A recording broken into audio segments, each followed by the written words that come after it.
She took him to Florida for a vacation and then asked them if they wanted to move.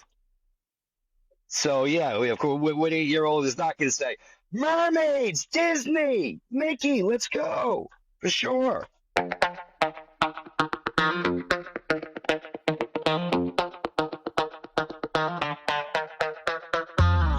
Thank you for joining us on another episode of Daddy Issues. Today we got on Rich, and he's going to introduce himself and tell us a little bit about his story. What's going on, Dan? How we Hello doing? to everyone that's watching. My name is Rich. I'm going to be 44 this year. I'm divorced now. It's going to be 5 years that I'm split up with the with the ex. I got 3 wonderful kids. My big one is going to be 15 in December, and my twin girls will be 8 in September. So a lot to look forward to. Yeah, nice. They're actually coming up. Yeah, man. I'm actually getting them for my summer visit on Saturday. Saturday they come up for their 5-week stay, my 53% of the summer, because I do get majority through the courts, so it's a good thing. Nice. Now, how far away do they live from you? They live in Florida State. Oh, okay. And I live in New York. So it's easier logistically to move one person for visits than it is to move 3. So we've been making it work. It's a process. There's days it feels like we're skating uphill, but at the end of the day, the kids come first, and we do what we can. Yeah, 15 is. Are they going into into high school? Yep, he just graduated, and he's going to be a freshman next year. Not huge into sports, but he wants to be like a coder. He's big into gaming, so that's his thing. And I'm like, bro, listen, if that's what makes you happy, there's definitely demand for the field. Absolutely. I'm here to support you however I can. I send them, resources, links. You do what you can to stay involved. The distance makes it tough, but not impossible. Video chats, they're not the same, but you're grateful to have it. In this day and age, the technology is there. You could do what you can to, make your best efforts felt. Yeah, and that's a great career too, because that's a way longer career than sports would be. So that's awesome. Good for him. Well, I mean, down south it's huge. The girls just got into cheer now. Yep. And I went down there last month for their first competition. Normally it's pretty good. I can get to do 60, 90 days, in between my trips down there. I'm fortunate. I was just down there last month. And here we are 30 days later. I get them for the summer visit. So I'm incredibly excited. We got a whole bunch of activities planned, lots of lost time to make up for. So that's the biggest thing. Yeah, getting that time. So yeah, jumping back, let's jump back to when you were married and like kind of how the divorce happened, how all that started. We're going to take a trip back into time because it feels like it was like it was a long time ago. But there's certain things that you remember. And it feels just like it just happened. So the split. We were together for 10 years. We were married for 5 of that. And we had my firstborn. We were out of wedlock. We were together for like 3 years. And here comes Jay, and I'm like, all right, let's go. This is going to be fun. And originally, I had no intention of getting married. Her mother kind of. Oh, you're living in sin. You gotta get married. I'm like, okay. Meanwhile, you're on marriage number 4, so we're not gonna call a spade a spade. Yeah. And it's it's pretty prevalent, on certain parts. But again, no ill will towards anybody. We need to do what we can. So throughout the first 5 years, 6 years together, everything's great. We get hitched, and then naturally things start to shift. She definitely had her narcissistic moments, and I think that the fact that I wasn't able to fit her bill anymore, have her like stay under thumb. I'm not going to do everything you say you do, but what about me? What about my needs, my goals? And I'm trying to express this to her, like how can we make this work? And she's like, no, there is no you. There's only us. There is no Dana. There's only Zool. If that rings a bell, But it was a little bit of stress here and there, and then when the girls came in, because there's a 7-year gap between the big one and the little ones, and I think ultimately there was a lot of postpartum that she just didn't address or feel the need to at that point. And what was supposed to bring us closer together wound up driving us further apart. Mm, yeah, And ultimately, the one guy that they tell you not to worry about, that's the one you got to worry about, the childhood best friend. So, yeah, that was a lot of crow to eat, a yeah. lot of crow. I mean, thank God I haven't gone through that because I can only imagine how tough that would be to handle. Uh, Oh, it's you don't know how strong you have to be until you have no other option. With you going through you've been through, there's, I think a lot of, relativity to that. Um, yeah, the dark night of the soul when you have to just pick yourself off the floor with the spatula, day in yeah, day out, wondering like what's going on, where's my next move, how do I let them know that I love them, what can I do, and when all the stress just gets to you, you eventually come to a point where you get tired of your own shit. And so it's okay, what do I want to be? What do they need me to be? And it's a lot to go through. Today's sponsor is Once You Go Black Coffee. If you guys are coffee lovers and you need a kick in your day, or you've had a long night of doing paperwork and trying to figure out your court situation, talking with your attorneys, check them out, man. OnceYouGoBlackCoffee.com for 20% off. Use the code DaddyIssues. And big shout out to them, man. Thank you. All right, back to the episode. Yeah, it's tough too, is like when you call it out and then they kind of flip it on you like, no, we're just best friends. It would never be like that. And then when it does happen, you're like, you made me feel like a fucking crazy person the whole time. The signs were there, the Yeah. writing was on the wall. And then it's like, oh, okay, so you played me that hard. Yeah. Okay. No, and it's like, because I still have a lot of respect for stepdad. It's not easy to step up to three, because when I came into my ex's life, she already had her first, and her first was 8. Oh, okay. Yeah. Yeah. And you do what you can to try to step up because of people that don't want to be there. And it's not that I don't want to be there. I'm doing what I can. I'm not the guys that came before. I'm not sure what you're used to, but but this is me. My parents, they were happy. My parents are still happily married, even though ups, downs, goods, bads. 45 years now, and that's the home that I come from. She came from the opposite. Mom's on marriage number 4. Dad was, doing his thing, and there's a lot of unresolved trauma and stuff in the background. I'm sure that she's never really fully addressed, and that's what happens. When some people mature and they want to do the work, there's going to be that that difference in the frequency. It's like we're not vibing anymore. It's like oil and vinegar. You have your values, I have my values. You have your way of doing things, I have my way of doing things, and when my stuff doesn't fit with your stuff, there's going to be conflict, and it sucks. Yeah. Did you guys, after you guys got the divorce, did you guys settle it yourself or did you guys go to court? No, we did what we could to keep it out of court. Happily, I was prepared to, though. Eventually, like I said, because it was just like this is wild. This is my worst nightmares, come true. And of course, my first concern is, what about the kids? How are we going to take care of the kids? And we were able to work out, our own child support, and our own, visitation schedule. She knew, that I was going to be an active and involved father, and that I would fight, Yeah. tooth and nail for my kids. I was prepared to go into ridiculous amounts of debt, to fight this. But I'm like, what's it going to do for them? Exactly. How, it's so you can only hope that when they mature and when they can see it, for what it is, because I do what I can to not badmouth her, even though, it went down the way that it did. It had to go down that way for a reason. It had to bring me to that point to do the work on myself, to get myself to where I am today.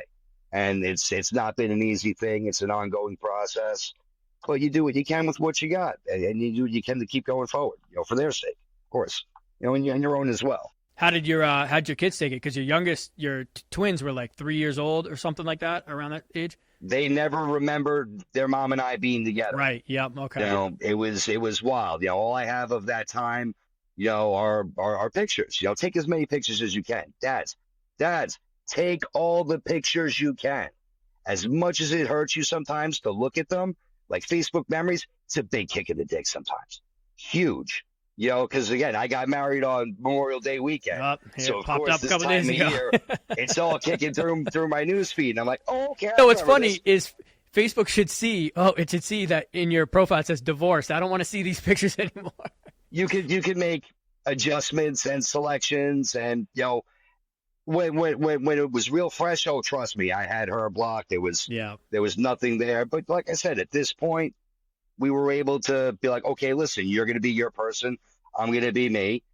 But this is the best part of us. We need to put everything aside and work with what's in their best interest.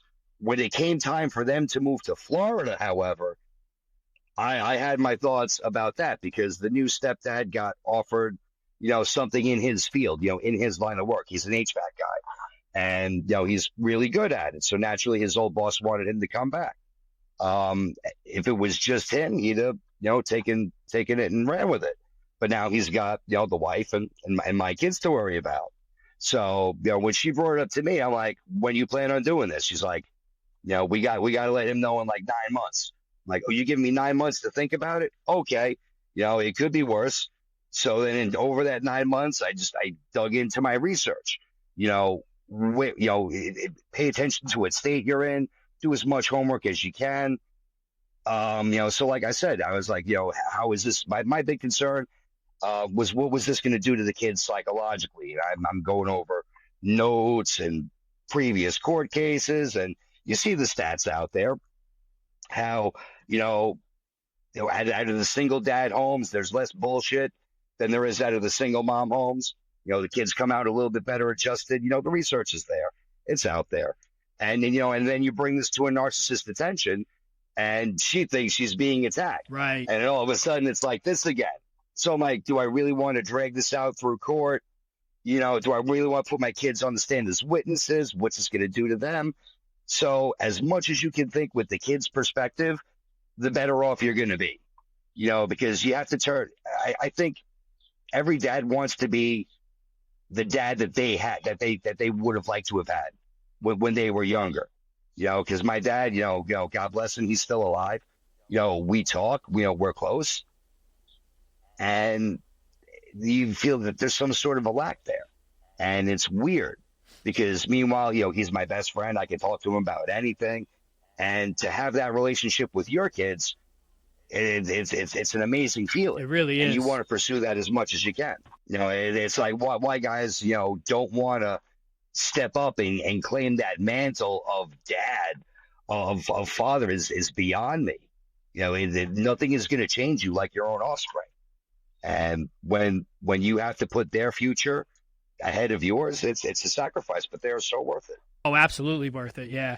Were you a little surprised? I mean, 5 years seems a little short to have found a man, get married, and now Dude, she got remarried the same week that divorce went final. No way.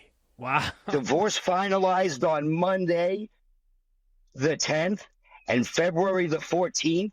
February 14th, Valentine's Day. Friday, they're at the courthouse. Wow. Yeah. That tells you all you need to know. Yeah. Dude, he was in before my side of the bed was cold. Yeah. Damn. I opened up my home to him when he was recovering from his addiction and shit. So she married the friend. This was the friend? Yeah. Damn. Hopefully, good for him for stepping up and taking care of the kids, but hopefully she's not on her mother's path. Like I said, I'm grateful my kids like him. Yeah, I'm very happy that they can tolerate him, like I can. So, but like I said, I put myself in his shoes. It's a lot to deal with. My ex is not the easiest woman to get along with, and there's obviously a reason that her and I are no longer, doing our thing. So I say, hey, listen, not my monkeys, not my circus. You have fun with that. I wish you nothing but the best. Yeah, that's good that you can kind of look past that and know, it's for the kids. There's not. What's going to happen if you don't? Exactly. If you decide to go down that turbulent, negative path, to know that part of you is there, and there's the part of you that will go scorched earth on somebody for the sake of the kids, but it takes a lot to master, that part of yourself and not have that knee-jerk emotional response. Absolutely. Because at the end of the day, It's like, is this going to benefit the kids? Yeah. Is this going to form them into the person that I would like for them to become? Because they don't come for us; they come through us. They need to be their own person, and have their own experiences. Because their life is not going to be my life. I don't want them to be a watered down version of me. We want them to be better than us. And the best way we could do that is by setting a good example of what a good person should be. And eventually, at the end of the day, you hope that they see it for themselves. Now, did they want to move? Or I guess your youngest didn't really know, but your oldest, did he want to go down to Florida? They had an idea. Okay. Because I think to be honest, I think she kind of love bombed them. Yeah. She took him to Florida for a vacation and then asked them if they wanted to move. Yeah. Oh, So we'll be right next to Disney World. 8-year-old is not going to say, mermaids, Right. Disney, Yeah. Mickey, let's go. For sure.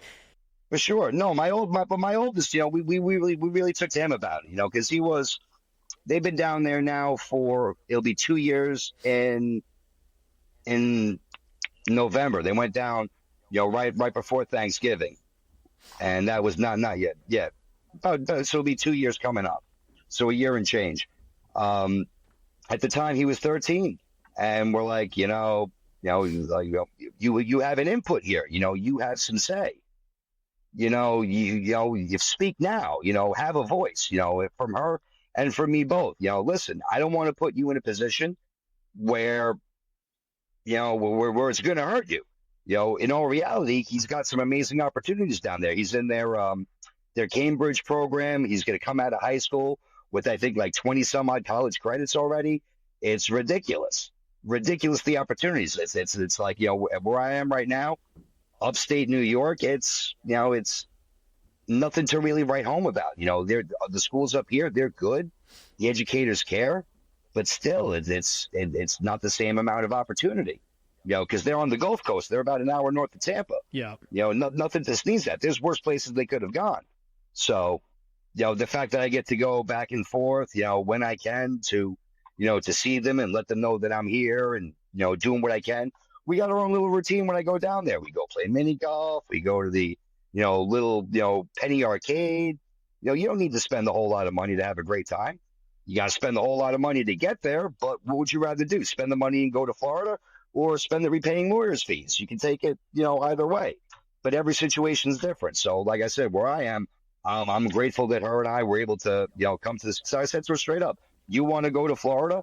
I don't want to miss out on my parenting time. I'm going to need this, that, the other thing. And, what do you say about that? Okay. You have to, because that's...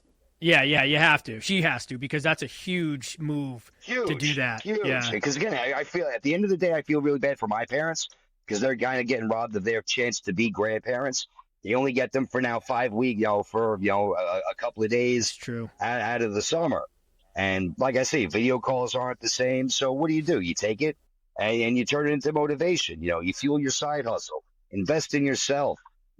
Find ways to make that money, because guess what? The crackhead on the block, he finds a way to get it done every freaking day.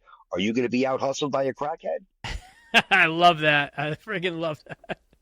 That's very true. Find a way. Yeah. Find a way. You can find a way, or you can find an excuse. Man, if you could give some advice to some dads out there, what would it be? There's so many ways you can take it. The first thing you got to do is consume good intel. And don't beat yourself up. The world is going to kick you and beat you, and the exes are going to do their thing. The courts are going to try to have their way with you. It's not like Rocky said, man. It's not how hard you hit; it's how hard you get hit, and keep moving forward. Consume good intel. Find good sources of information. There's just so many for me to list, but I'm going to give a plug right here for this guy. This was probably one of the greatest books that actually changed my life. The Greatest Salesman in the World, by the guy with the funny name, Og Mandino. He's since passed away, but this book continues to sell hundreds of thousands of copies a year in paperback. And it was originally, I think, published in the late 60s, early 70s. Wow. Something like that. It's been out there for a minute. But we'll put it to you this way. On the cover, from the scroll mark 3, I will persist until I succeed. I was not delivered into this world in defeat, nor does failure course in my veins. I am not a sheep waiting to be prodded by my shepherd. I am a lion, and I refuse to walk, talk, or sleep with the sheep. The slaughterhouse of failure is not my destiny. I will persist until I succeed. Yeah, I mean that's a lot of things that I try to do too is post like a lot of motivational stuff for dads because a lot of the time they're so down in the dirt. They've been beaten down. They're not getting their way. Get a principle-based existence. I've been there. It sucks. It sucks. But the best thing to do is find yourself based in principle. And that's the cool thing about that book. Because whether we realize it or not, we're all salesmen. You know, from going to the store and picking up a loaf of bread or closing a multi-million-dollar real estate transaction, you know, for both ends of the spectrum. The biggest close that happens is the sale that goes on up here that tells you whether you can or whether you can't. Because whether you believe you can or you can't, guess what? You're right. So what the book does is it gives me like a principle-based existence. You know, fads are going to come, fads are going to go. You know, things are going to come into style and things are going to pass. But the principle of the situation is always going to remain the same. So to sum it up in a nutshell, and, you know, the guys can go out there and look into it on their own. But it's the story of Hafid. The book takes place in the time of ancient Damascus, the trade caravans, you know, the Silk Road, you know, Bethlehem, way back in the day. You know, you had the guys riding the camels, taking the Persian rugs all across the desert and stuff. So Hafid's a camel boy. He works for the owner of one of the biggest caravans out there. And his job is to, guess what? Shovel shit all the time, 24/7. That's his job. Take care of the animals, give them food, give them water.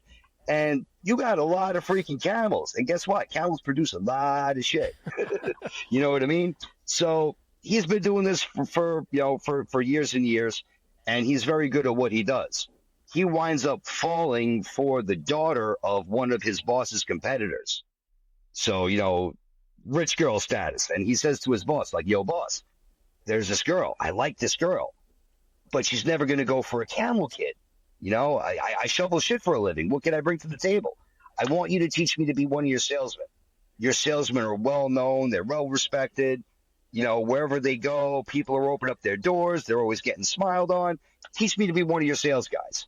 Says, bro, I need you to take care of my camels. You know, you think that it's not the greatest thing that you're doing, but you are so important to my operation. You know, my horses look good. My camels are carrying, you know, hundreds and thousands of pounds of stuff through blistering heats. You know, you are the best at what you do because you do it with love. And, you know, I kind of need you here, but I see where you're coming from. So here's what I suggest. We just passed Bethlehem, right? We haven't stopped at Bethlehem in the last 7-8 years because my salesmen hate it there. They say the people have no money. You know, every excuse that they can get thrown at them, they get thrown at them, and they'd rather not waste their time.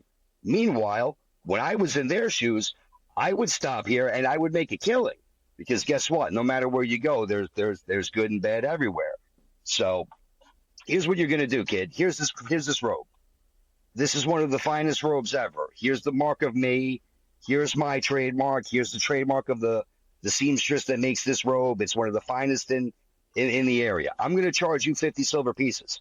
You're going in my book here, right? So take the robe, go to Bethlehem, sell it. You got as much time as you need. I'm here for 2 weeks. You got as much time as you need. You go there, you sell this robe. Whatever you keep above and beyond the 50 silver pieces, that's your commission. You keep it. That's what you get. And if you can do that, I'll teach you everything I know. And I'll set you up as a salesman, and you can have your shot at this chick.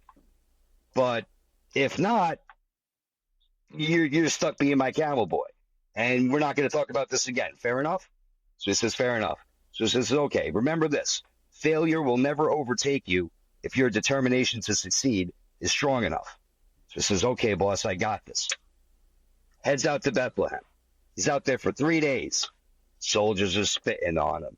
People are telling him to lower the price. People are telling him that they got no money. I got to think about it. The robe's a fake, you know, and every possible excuse he could hear, he's hearing it, but he doesn't know anything about sales. He doesn't know how to overcome objections and do any of that other stuff. So he's miserable. Try. Fail. Try. Fail. Nonstop. 3 days. He's losing it, right? Going absolutely bonkers. So he says, frick it. I give up. I can't do it. It's too hard. Whatever. Starts walking across the desert to go back to his caravan, right? Comes across a couple in the desert. Cold as fuck in the desert at night. You know what I mean? Excuse the French. Cold. Very cold in the desert, right? They just gave birth to a baby. They have less than nothing. And it's cold in the desert. Like, there's no in around. There's nothing. So the kid's got a heart, gives them the cloak, right? And admits his defeat and goes back to the boss. Comes back to the caravan. The boss is pacing outside, like what's going on? And then he sees the feed coming over the horizon. Runs out to meet him. Dude, start talking. What happened? So he starts telling him the story. Oh, I failed. And he says to him, Hafid, you must have had your head so low on the walk back to the caravan that you didn't see the brightest star in the sky follow you home across the desert. It turns out the couple in the story was, Joseph and Mary. The baby was Jesus. And this was the red cloak that you see in all of the pictures of Jesus, all the paintings and stuff. That red cloak was the cloak of Christ, and it was given out of love. So the boss is blown away by all this because he was told that when he received his secrets of success, that that he would receive a sign as to who to pass it on to. So he says, "Kid, go get some sleep, whatever." Wakes up the next morning, boss man's on his deathbed. Like, what's going on? Okay, listen. He gives him the story. Here's the secret to my success. Here's some money. Go to Bethlehem, set yourself up, and do what you got to do. Hafid winds up becoming even bigger than his boss. And within the book are the 10 scrolls that made the greatest salesman in the world. And the scrolls are as follows. I will form good habits and become their slave. I will greet this day with love in my heart. I will persist until I succeed. I am nature's greatest miracle. I will live each day as if it is my last. I will laugh at the world. I will multiply my value 100-fold. I will act now, and I will pray for guidance. Wow. Did he get the girl? Oh, yeah. Yeah. Oh, yeah. Every toy you could possibly imagine. Palace full of gold, all the bells, all the whistles. He had all of that and then some. It's an amazing story, and I can't recommend it enough. Matthew McConaughey actually credits this book with all the success that he's had as well, and I can't say enough good things about it. But start there. Yeah. Find a good book, get a principle-based platform, stick to your values, stick to your guns, don't get discouraged, and know that there is a light at the end of the tunnel, and it's not a freight train. Funny, people want the shortcut. You know what I mean? Like when you read the book and you just did the 10 steps or whatever. 10 scrolls. The 10 scrolls. People actually just need to follow those, and 100% it will happen for them. But the book is people a map. just It really is. It really is. It really is, because it tells you how to form good habits. The first law that I will obey, which precedeth all others, is I will form good habits and become their slave. And how will I do this? You read the scroll once in the morning in silence. You read it again after you have lunch, and you read it again before bed. But this time you read it out loud. I'm actually in the middle of writing a book. Everyday affirmations. Be gentle with yourself. Talk to yourself. Treat yourself like you're someone that you're responsible for taking care of. Self-love, it comes in all sorts of forms, and, they can talk about it what they will, but you got to take care of yourself. And if you're going to, extend that love to your kids, it's got to come from somewhere, right? You're here for a reason. Don't get discouraged. Don't give up. You're only a failure when you stop trying. Keep going. Right. Thank you so much for taking the time and jumping on the podcast. I really appreciate it. Dude, it was my pleasure. And I hope the guys out there, they can get something from it, because even though it's not all sunshine and rainbows, you get the life that you choose to live. And it's all in the choices that you make and the intent with which you make them. Yeah, you gave a lot of positivity out there too, so I love it. Usually Well, it's a sad story. I got to give a little. I got to give a little bit of a shameless plug. I am an aspiring, life coach, if you will. You can find me on Facebook. The Limitless Mindset, Your Potential Unleashed. Give it a look. Like you said, put out the positive vibes. Let the words find the people that need to hear it. And you're not alone, brother. Keep it going. Thank you so much, man. Dan, thank you. I appreciate it, man. Keep it up. Down. You can hold me down. You can hold me down. You can hold me down.